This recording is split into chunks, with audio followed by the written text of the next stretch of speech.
तो आज जो हम टॉपिक पढ़ने वाले हैं आइसोमेरिज्म इन कोऑर्डिनेशन कंपाउंड, ये क्लास 12 का है। Isomerism in coordination compound, in coordination compound. तो आइसोमेरिज्म इन कोऑर्डिनेशन कंपाउंड में देखेंगे कि आइसोमेरिज्म के कितने टाइप होते हैं और वो पूरे टाइप को जो है इजी तरीके से कवर कर लेंगे। आइसोमेरिज्म के दो टाइप होते हैं। फर्स्ट जो हमारा टाइप होता है structural isomerism, structural isomerism. Second type हमारा होता है stereo isomerism, stereo isomerism. Structural isomerism के टोटल 4 टाइप होते हैं। पहला जो होता है हमारा आयोनाइजेशन, आयोनाइजेशन आइसोमेरिज्म।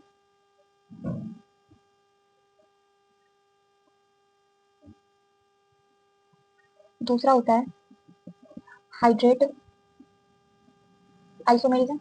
थर्ड जो होता है हमारा लिंकेज, लिंकेज आइसोमेरिज्म। और फोर होता है coordination, coordination isomerism, coordination isomerism. Stereo isomerism के दो टाइप होते हैं। पहला जो हमारा टाइप होता है जियोमेट्रिकल,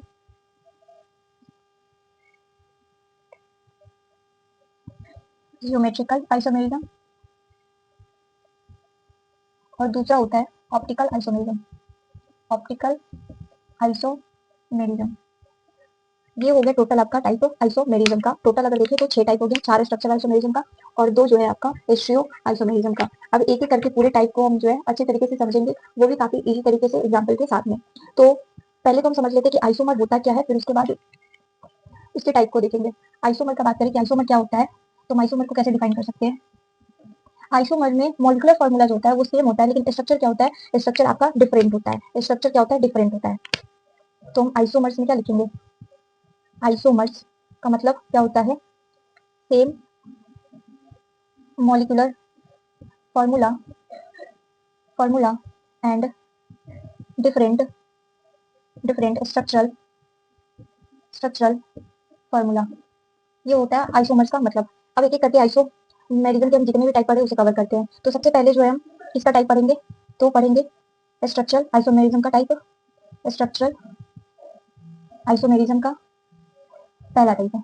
तो स्ट्रक्चरल आइसोमेरिज्म के टोटल 4 टाइप होते हैं। 4 टाइप में फर्स्ट हमारा टाइप क्या था, आयोनाइजेशन, आयोनाइजेशन आइसोमेरिज्म। अब ये क्या होता है आयोनाइजेशन, अब ये क्या होता है आयोनाइजेशन आइसोमेरिज्म, तो पहले इसका डेफिनेशन लिख लेते हैं फिर अच्छे से समझेंगे। तो लिखेंगे क्या, the coordination compound, the coordination compound, compounds which give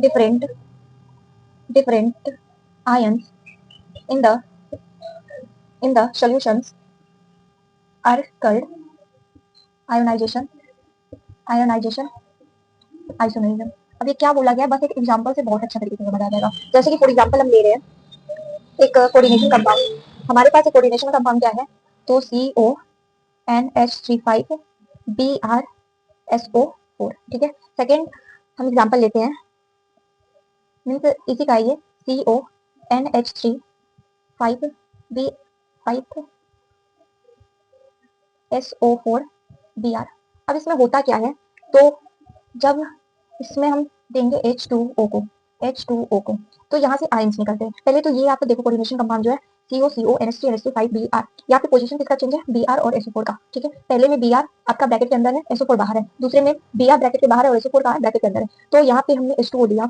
अब इस सॉल्यूशन में होगा क्या, तो थ्योरी क्या बोला गया, the coordination compounds which gives different ions in the solution are called ionisation isomerism. अब ये दोनों ही कंपाउंड्स आपका जो आयंस देंगे वो क्या होगा, डिफरेंट होगा, अलग होगा। मीन्स ये कंपाउंड आपका दूसरा आयंस देंगे और ये कंपाउंड आपका दूसरा आयंस देंगे। तो हमारा इसका आयन क्या होगा, CONH3 5Br plus plus SO4 minus 2। इसका क्या आयन होगा आपका, तो कंपाउंड है हमारा CONH3 5SO4 plus plus Br minus. ये देखो आप ऊपर जो है हमारा, इसे हम क्या बोलेंगे, सल्फेट आयन, क्या बोलेंगे, सल्फेट, सल्फेट आयन। और ये है आपका bromide ion, bromide, bromide ion.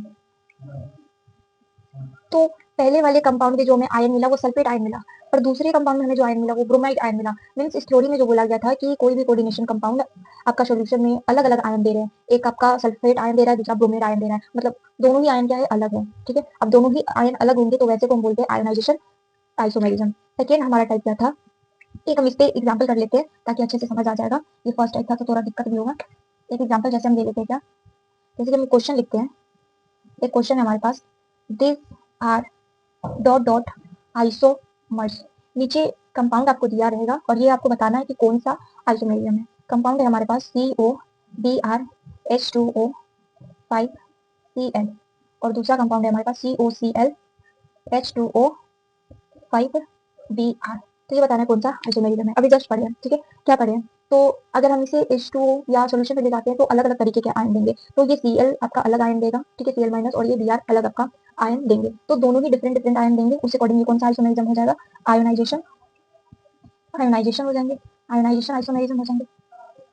बस सिंपल सा लॉजिक है। आयोनाइजेशन आइसोमेरिज्म में दोनों ही कंपाउंड जो है अलग अलग तरीके का आयंस देते हैं, तो अलग अलग तरीके के आयंस मिलेंगे तो वैसे हम आइसोमेरिज्म को बोलते हैं आयोनाइजेशन आइसोमेरिज्म। सेकेंड हमारा आइसोमेरिज्म जो है,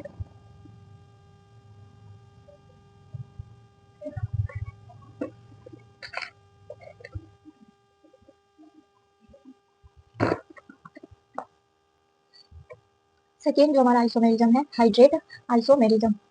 हाइड्रेट आइसोमेरिज्म, पहले इसका थ्योरी लिख लेते हैं। तो क्या लिखेंगे इसमें, the isomers arises due to difference in position in position of water molecules inside and outside of coordination of coordination sphere are called hydrate isomerism। अब एग्जांपल ले लेते हैं इसमें जो बोला गया है। फॉर एग्जांपल हमारे पास है कोऑर्डिनेशन कंपाउंड है हमारे पास CrH2O6Cl3। सेकेंड लेते हैं क्या, CrH2O5Cl2H2O। थर्ड एग्जांपल लेते हैं CrH2OCl2Cl×2H2O। ठीक है, तो थ्योरी में क्या बोला गया है, थ्योरी में आपका बोला गया है the isomers arises due to difference in position of water molecule inside and outside of coordination sphere are called hydrate isomerism. तो इसमें जो है आपका,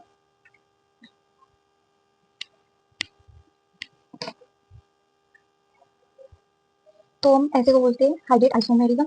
एग्जाम्पल जैसे हमारे पास क्या है, CrH2O6Cl3। इस थ्योरी में हमें क्या बोला गया है कि जो वाटर मॉलिक्यूल्स होते हैं वो उनका जो पोजीशन होता है वो क्या होता है, अलग होता है। ठीक है, डिफरेंस होते हैं, या तो इनसाइड होंगे या फिर आउटसाइड होंगे। फॉर एग्जाम्पल हमारे पास है CrH2O6Cl3। अब यहाँ पे H2O का नंबर ऑफ H2O देखें तो नंबर ऑफ H2O कितना है, 6 है। इसमें नंबर ऑफ H2O कितना है, नंबर ऑफ H2O टोटल कितना है, देखो 5 है। यहाँ पे नंबर ऑफ H2O कितना है, नंबर ऑफ H2O, सॉरी यहाँ पे 4 होगा, ठीक है 4 होगा। तो यहाँ पे नंबर ऑफ H2O क्या हो जाएगा, 4 हो जाएगा। अब ये देखो, पहले में H2O का नंबर 6 है, अगर हम सेकंड वाले में भी देखें तो हमारे पास 6 ही H2O है। ठीक है, भले ही यहाँ पे 5 है लेकिन क्या बोला गया है, वाटर मॉलिक्यूल का पोजीशन क्या होगा, चेंज होगा, डिफरेंस होगा, या तो इनसाइड होंगे या फिर आउटसाइड होंगे। तो आप देखो 5 H2O यहाँ पे और एक यहाँ पे है, टोटल कितने हो गए, 6। सेकंड उसके बाद हम देखते हैं क्या, तो यहाँ पे टोटल H2O कितने हैं, 4 है, और 2 H2O कहाँ पे बाहर है। मींस यहाँ पे जो वाटर मॉलिक्यूल्स है उसका पोजीशन बस चेंज किया गया है, नंबर में कोई बदलाव नहीं आया है। तो ऐसे आइसोमेरिज्म को हम बोलते हैं हाइड्रेट आइसोमेरिज्म। हाइड्रेट आइसोमेरिज्म में वाटर मॉलिक्यूल का पोजीशन इनसाइड या आउटसाइड क्या होता है, इनसाइड या आउटसाइड क्या होता है, बदलता है, चेंज होता है, पर उसका नंबर नहीं बदलता है। यहाँ 6 था, यहाँ भी 6 है, यहाँ भी 6 है, बस यहाँ पे एक जगह 6 दे दिया है, यहाँ पे एक अंदर है, एक बाहर है, एक अंदर है, और 4 अंदर है और 2 कहाँ है, बाहर है। तो ऐसे आइसोमेरिज्म को बोलेंगे हाइड्रेट आइसोमेरिज्म। नेक्स्ट हमारा आइसोमेरिज्म क्या था, लिंकेज आइसोमेरिज्म। आपको हाइड्रेट आइसोमेरिज्म की तरह ही वो भी आपको समझ आ जाएगा, ज्यादा दिक्कत नहीं होगा, काफी इजी है। तो हाइड्रेट आइसोमेरिज्म थर्ड है हमारा, sorry linkage isomerism, linkage isomerism. तो पहले जैसा ही क्या करेंगे, इसका थ्योरी लिखेंगे, क्या होगा, the coordination compounds in which the donor atom of ligands are are different are called linkage isomerism। Isomerism. अब यहाँ पे एग्जाम्पल हमारे पास है।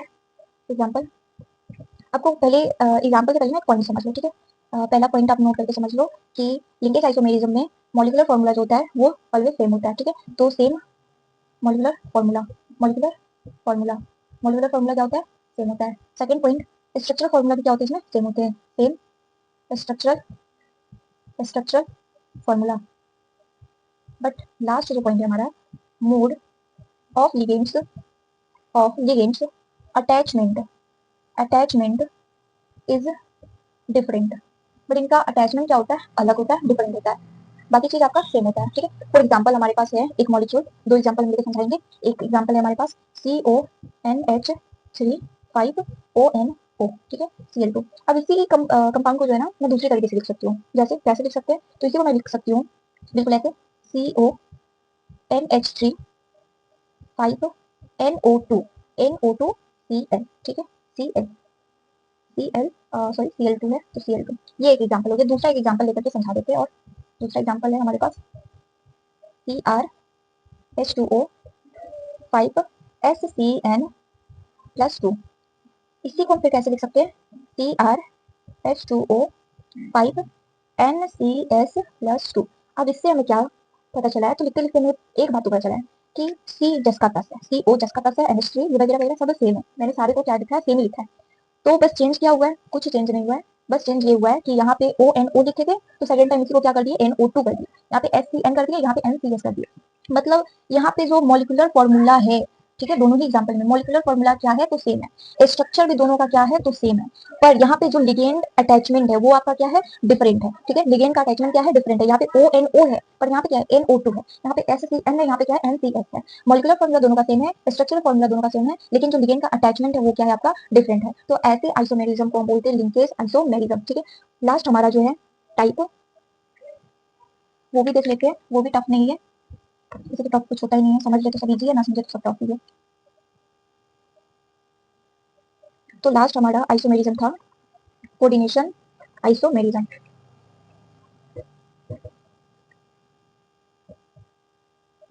कोऑर्डिनेशन आइसोमेरिज्म, अगर इनका थ्योरी लिखे तो क्या होगा, the isomers formed by switching the metal ion, metal switching the metal atoms between the two complex ions are called coordination isomerism। For example हमारे पास है दो एग्जाम्पल इस वाले लेंगे, ZnNH3 4+2 और है CuCl4-2। ये फर्स्ट एग्जाम्पल हो गया, ठीक है। अब इसी को हम एक और तरीके से लिखेंगे, वो कैसे, तो CuNH3 4+2, इस साइड आ जाएगा ZnCl4-2। ये फर्स्ट एग्जाम्पल है। सेकेंड एग्जाम्पल हमारा होगा FeNH3 6COCN6, उसके बाद CONH3 6FeCN6। अब यहाँ पे ये बोला क्या गया है, हम क्लियर करते हैं, ठीक है। तो पहली बात तो आप एक बात याद रखोगे, कोऑर्डिनेशन आइसोमेरिज्म में जो ब्रैकेट आते हैं वो दो ब्रैकेट आते हैं। ये एक ब्रैकेट हो गया और ऐसे ही करके बगल में एक और ब्रैकेट होगा। कोऑर्डिनेशन आइसोमेरिज्म में दो ब्रैकेट आते हैं, ये तो क्लियर हो गया। सेकंड आप समझो क्या बोला गया है, the isomers formed by switching the metal atoms between the two complex ions are called coordination isomerism। यहाँ पे भी बोल दिया गया कि टू कॉम्प्लेक्स आयंस, ठीक है। तो फॉर एग्जांपल आप देखो, ये जो एग्जांपल है ये हमारा एक एग्जांपल है और ये हमारा दूसरा एग्जांपल है। अब देखो दो ब्रैकेट हमें आना चाहिए एग्जांपल में, ठीक है। तो कोऑर्डिनेशन आइसोमेरिज्म होगा, ये एक ब्रैकेट हो गया और ये दूसरा ब्रैकेट, ये पहला ब्रैकेट ये दूसरा ब्रैकेट, मतलब दो ब्रैकेट तो आ गए। उस हिसाब से भी समझ सकते हैं कि कोऑर्डिनेशन आइसोमेरिज्म है। दूसरा तरीका है कि यहाँ पे आप देखो थोड़ा सा चेंज आता है, ZnNH3, ठीक है। ये जो Zn है पहले वाले कोऑर्डिनेशन कंपाउंड का, जो पहले में होगा आपका Zn, ये आपका दूसरे कोऑर्डिनेशन कंपाउंड के पहले आ जाता है। जैसे यहाँ पे Zn और ये मतलब पोजीशन में चेंज आया है, यहाँ का Zn इस वाले में चला जाएगा, इसके बगल वाले में, ठीक है। और यहाँ का CO जो है इस वाले में आ जाएगा, मीन्स यहाँ पे। बाकी सब वैसा ही रहेगा, ठीक है।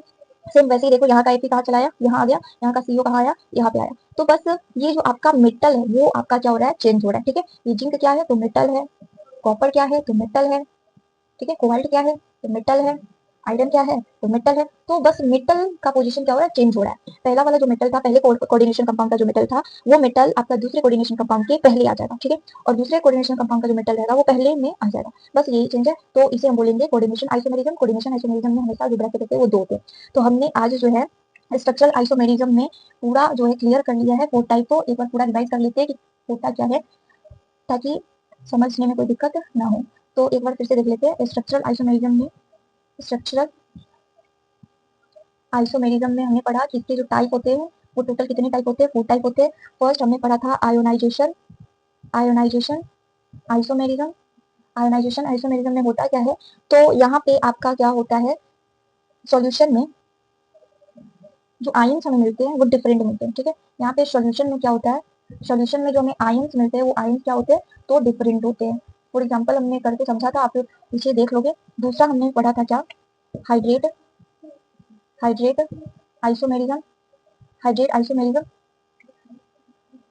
तो इसमें हमने क्या देखा कि जो वाटर मॉलिक्यूल होते हैं, वाटर मॉलिक्यूल्स होते हैं, इनके पोजीशन में क्या होता है, तो चेंज होता है, ठीक है। पोजीशन इनका क्या होता है, चेंज होता है। Number of water molecule same होता है, ठीक है। फॉर एग्जांपल हमने देखा क्या था कि पहले एग्जांपल में वाटर मॉलिक्यूल 6 थे, दूसरे में 5 थे, और उसके बाद तीसरे में क्या था, 4 था। अगर सही मायने में देखें तो तीनों में ही 6 वाटर मॉलिक्यूल्स थे, बस पोजीशन उनका क्या था, चेंज था। कोई आउटसाइड थे, कोई इनसाइड थे, ठीक है। तो वाटर मॉलिक्यूल का नंबर जो है सेम है, पर उनका पोजीशन क्या है, वो चेंज है। उसके बाद तीसरा जो हमने पढ़ा था क्या, लिंकेज आइसोमेरिज्म। लिंकेज आइसोमेरिज्म, तो लिंकेज आइसोमेरिज्म में हमने क्या पढ़ा कि इनमें जो है सेम मॉलिक्यूलर फार्मूला होते हैं, सेम मॉलिक्यूलर फार्मूला होते हैं, सेम स्ट्रक्चरल फार्मूला होते हैं, बट जो लिगेंड्स होते हैं, लिगेंड्स का जो अटैचमेंट होता है, अटैचमेंट होता है वो क्या होता है, डिफरेंट होता है, ठीक है। अटैचमेंट क्या होते हैं, डिफरेंट होते हैं।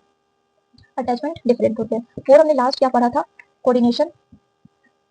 कोऑर्डिनेशन आइसोमेरिज्म, तो कोऑर्डिनेशन आइसोमेरिज्म को एक ही तरीके से समझ लो, इसमें 2 ब्रैकेट आएंगे, ठीक है, 2 ब्रैकेट आएंगे। और इसमें जो चेंज होता है वो क्या होता है, मेटल का पोजीशन चेंज होता है। बाकी ये आपका जो है स्ट्रक्चरल आइसोमेरिज्म के टोटल 4 टाइप होते हैं, ionization isomerism, hydrate isomerism, linkage isomerism, और होता है कोऑर्डिनेशन आइसोमेरिज्म। आयोनाइजेशन आइसोमेरिज्म में सॉल्यूशन में आयंस क्या मिलते हैं, डिफरेंट डिफरेंट मिलते हैं।